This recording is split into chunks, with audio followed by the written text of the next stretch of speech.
바로 마켓세븐을 통해서 시장과 섹터 얘기 나눠보겠습니다. 네, 오늘 이 시간에는 유한타증권 금융센터 압구정 본부점의 이경준 차장 나와 계십니다. 안녕하세요. 네, 안녕하세요. 네, 오늘 마켓세븐에서 준비한 세 가지의 이슈부터 공개를 해보겠습니다.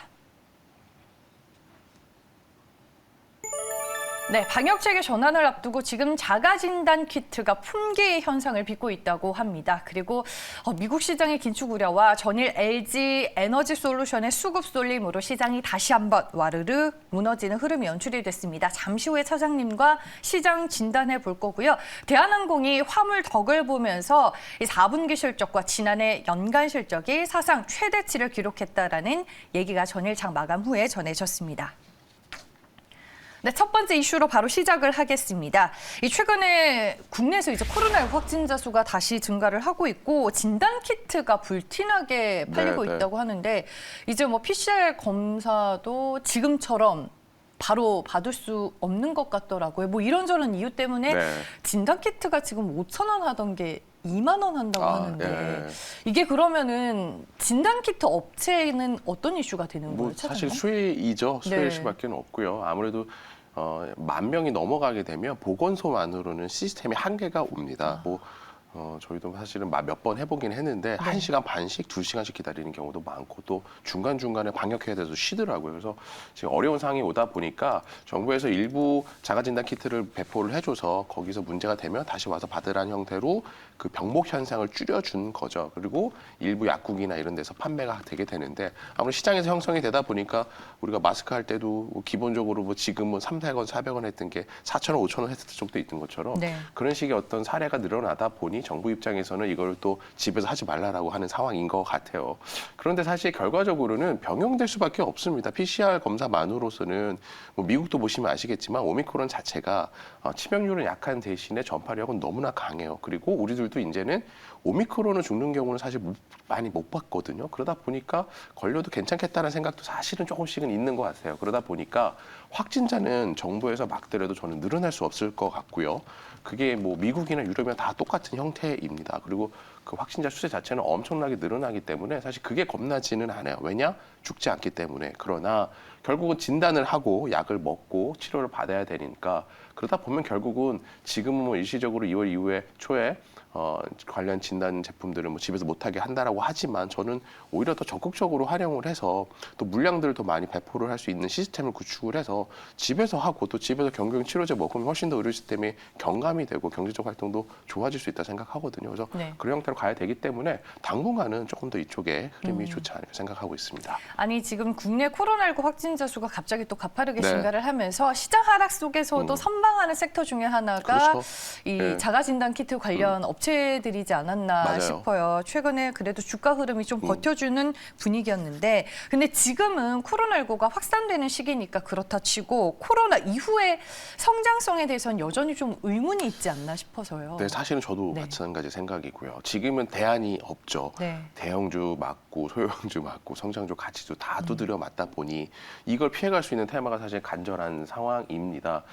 그런데 결국에는 우리 마스크도 마찬가지죠. 결국 생산자들이 말 안 하고 그러다 보니까는 가격은 떨어지게 되죠. 지금은 또 일부 업체들이 수혜를 입고 있지만 그렇게 어렵지만은 않은 것 같아요. 특히나 한국 기업들의 기술력을 봤을 때 PCR 검사도 처음에는 한두 개 하고 또 항체 검사도 한두 군데 하다가 이제는 10군데도 넘게 되기 때문에 분명히 자가진단 키트 같은 경우에도 많은 곳에서 또 생산을 하게 되면 가격은 당연히 안정화가 될 걸로 생각이 되어지기 때문에 그렇다 보면 결국에 이 회사들이 꾸준하게 돈을 벌 수 있냐에 대해서는 이미 한 번 또 겪었잖아요. 우리가 마스크 업체들이 꾸준하게 돈을 벌기 어렵다는 겪었기 때문에 같은 과정을 수렴할 걸 생각이 되어져서 지금은 시장이 좋지 않기 때문에 대안 성격으로 강한 흐름이지만 결국 시장이 좋아진다라고 하면 예를 들어서 설 연휴가 지나고 여러 가지 리스크들이 수급적인 리스크 또 해외 시장 리스크가 안정된다라고 하면 또 시장 흐름은 밑에서 빠르게 반등하는 빠르게 종목들로 반등할 수가 있거든요. 그러다 보니까 지금으로서는 단기 테마에 좀 집중하시고 이후에 좀 다시 밑에서 올라가는 종목들로 순환 측면에서 좀 생각하시면 좋을 것 같습니다. 이미 오른 부분이 있기 때문에 진단키트 관련주들은 언제든지 차익 실현 매물이 나올 수 있다 그 말씀이신 거네요. 그러니까 기회 비용과 대안 측면에서 나타나기만 한다라 그러면 네. 분명히 바꿔갈 수 있다 생각을 합니다. 네, 알겠습니다. 여기 이제 어제 바이오리더스라는 종목이 화이자보다 높은 효과를 보인다라는 백신 개발 소식에 네. 그 급락장에서 상한가를 유지하더라고요. 앞서서 뭐 살짝 경구용 치료제 얘기도 해주셨지만 이렇게 되면 백신이나 경구용 치료제 관련주들도 지금 시장에서는 하나의 대안 섹터가 될까요? 네, 일시적으로 네. 대안이 될 수는 있을 것 같아요. 그런데 이제 기존에 개발했던 회사들이나 시가총액이 큰 회사들은 사실 어렵다라고 보여지고요. 왜냐하면 결국 이거를 삼상을 성공을 해서 시판하기까지 시간도 오래 걸리고 또 천문학적인 자금이 들어가기 때문에 국내에서 영세한 업체들이 성공하기는 사실 쉬운 비즈니스는 아닙니다. 네. 또 생산까지도 이어지기 때문에 그러나 이제 지금은 아까 말씀드린 대안이 없잖아요.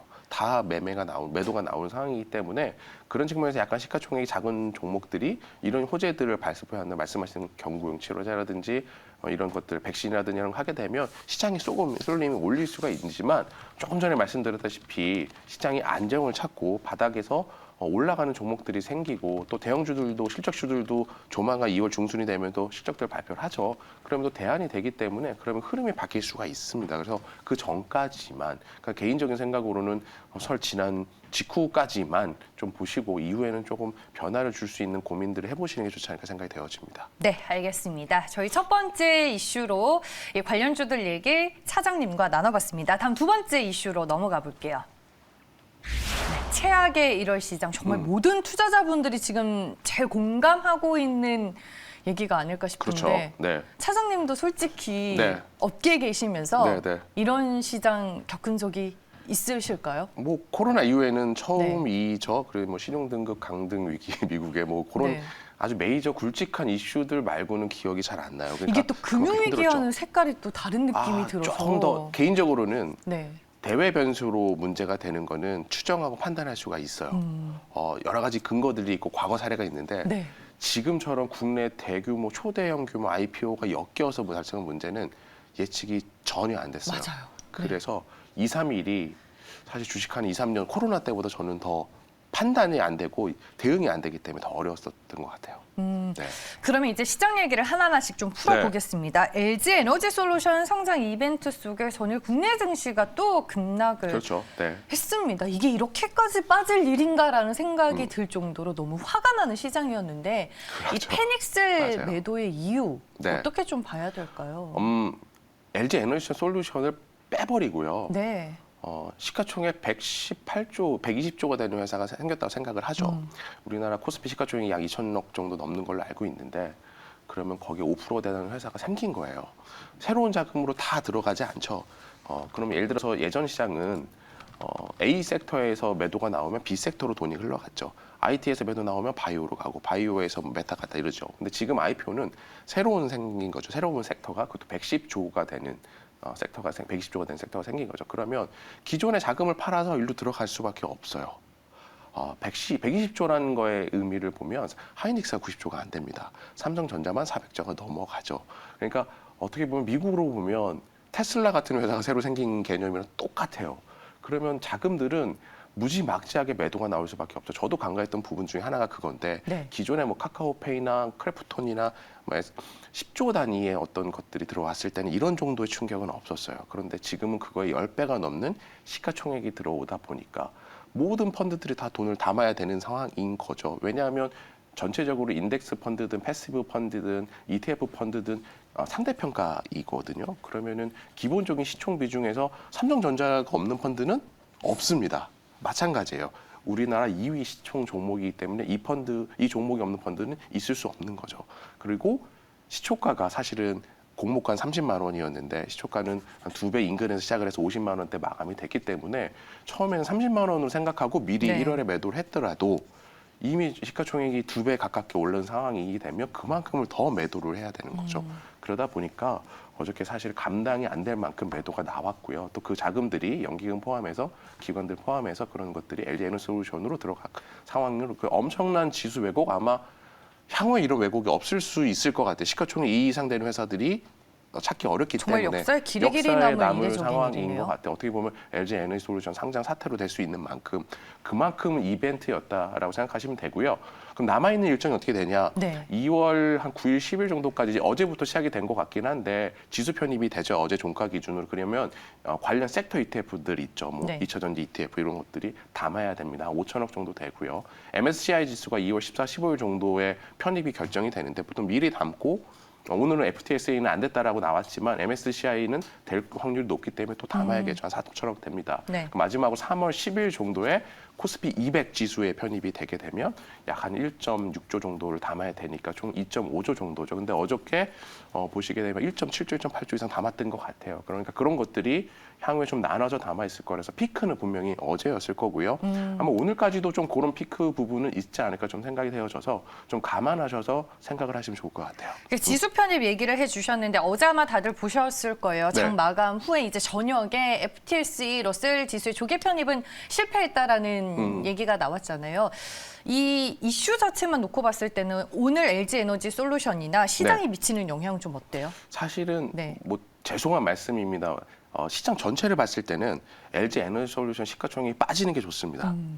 말씀드렸지만 네. 70조로 상장했을 때와 80조일 때, 90대, 100조일 때 회사들은 IPO 일반적으로 큰 회사들이 3, 4개 더 생긴 거랑 똑같은 거거든요. 네. 그러니까 시가총액이 내려가야만 지수로 편입을 적게 할 수 있는 거고 그럼 급하게 할 이유도 없어지죠. 보통 올라갈 것 같은 기대 때문에 단기 변동성이 크면 빨리 내가 편입해야 된다는 생각들을 할 수 있죠. 네. 그런데 주가가 빠지면 굳이 급하게 안 하겠죠. 그렇기 때문에 시장 전반적인 수급에 꼬인 것들을 풀기 위해서는 LG에너지솔루션의 사실 FTS 같은 것들로 좀 조정이 있어야 오히려 좀 더 편하지 않을까 생각이 되어집니다. 네, 알겠습니다. 그 외에 아직 해결되지 않은 네. 대외 변수는 어떤 것들이 있을까요? 실적 아직 나왔는데 네. 애플 같은 경우처럼 하면 좋겠어요. 사실은 테슬라는 네. 굉장히 실망을 했고요.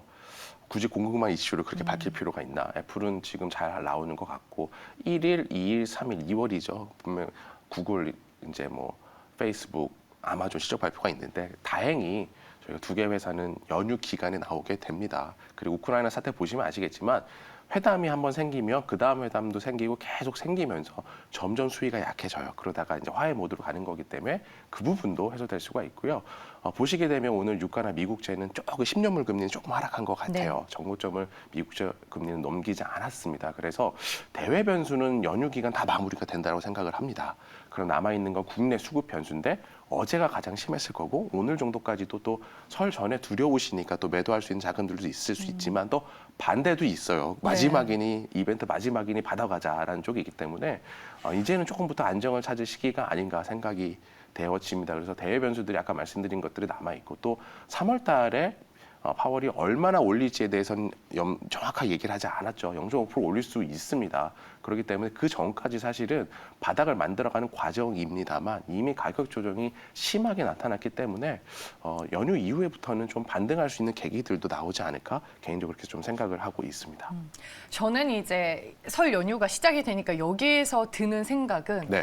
설 연휴 기간 동안 네. 뭐 미국 증시를 포함해서 글로벌 금융시장의 분위기가 좋아져서 네. 여기서 좀 반등을 해요. 근데 네. 이제 설 연휴가 끝나고 우리가 개장할 때쯤에 또 뭔가가 네네. 생겨서 다시 그때부터 또 조정이 시작되면 네. 이거는 또 국내 증시만 힘들어지는 그런 시나리오가 일어나지는 않아야 될 텐데라는 생각이 조금 들고요. 네, 네. 그래도 설 연휴 이후로는 조금 반등의 기미를 찾을 수 있다라고 말씀을 그럼요. 해주셨으니까 제가 봤을 때 이미 매도 시점은 좀 늦었죠? 놓친 것 네, 같아서 시작되는 2월은 좀 어떻게 저희가 준비를 하면 네, 그나마 네. 도움이 될 수 있을까요? 두 가지를 말씀을 네. 드릴게요. 개인적으로 지금 하루에 2~3시간밖에 못 자고 있어요. 미국 시장 보고 또 아침에 일어나서 확인하고 또 네. 끝나고 컨퍼런스 콜 확인하고 하루하루가 긴장된 한 주였던 것 같아요. 근데 연휴가 지나면 시간이 주어지죠. 그러면 우리는 생각을 할 수가 있어요. 그러니까 매도는 사실 매도가 심해지는 경우는 패닉 셀링이라고 하잖아요. 공포 때문에 매도를 하게 되는데 시간이라는 거는 그 공포감을 누를 수가 있고 냉정하게 생각할 수가 있고 냉정하게 가치를 바라볼 수 있는 시점이기 때문에 연휴는 지금 시장이 무조건 시장이 호재일 수밖에 없어요. 특히나 투자 심리라는 측면에서는 그렇고요. 두 번째로 지금 기업 미국에서 걱정하는 것들은 결국 경기가 회복이 안 되면 어쩌냐, 실적들이 안 되면 어쩌냐 부분입니다. 한국과는 조금 다릅니다. 그런데 그때가 되면 빅테크 기업들 중에서 사실 아마존을 빼고 모두 다 실적이 다 발표를 하게 되거든요.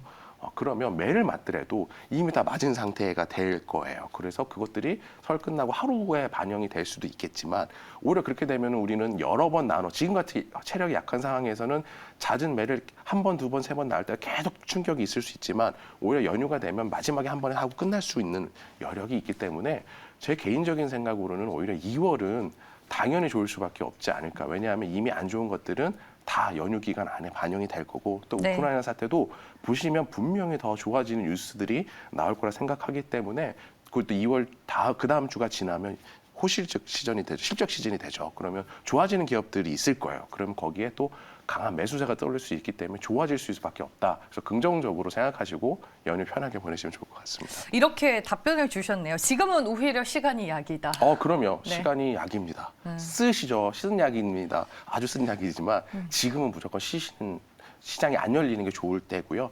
이후에 보시겠지만 더 좋아질 수 있는 여지들이 많이 있기 때문에 좀 기대 가지시고 연휴 편하게 보내시면 좋을 것 같습니다. 네, 알겠습니다. 뭐 최악의 1월 시장이 펼쳐졌지만 네. 설 연휴 기간 동안 조금 투자 심리 재충전하시고 2월에는 시장의 분위기가 또 바뀔 수 있게 우리가 잘 한번 준비하는 현명한 투자자들이 돼보도록 하겠습니다. 마켓 세븐은 여기서 마무리하겠습니다. 유한타증권 금융센터 압구정 본부점 이경준 차장과 함께했습니다. 고맙습니다. 네, 감사합니다.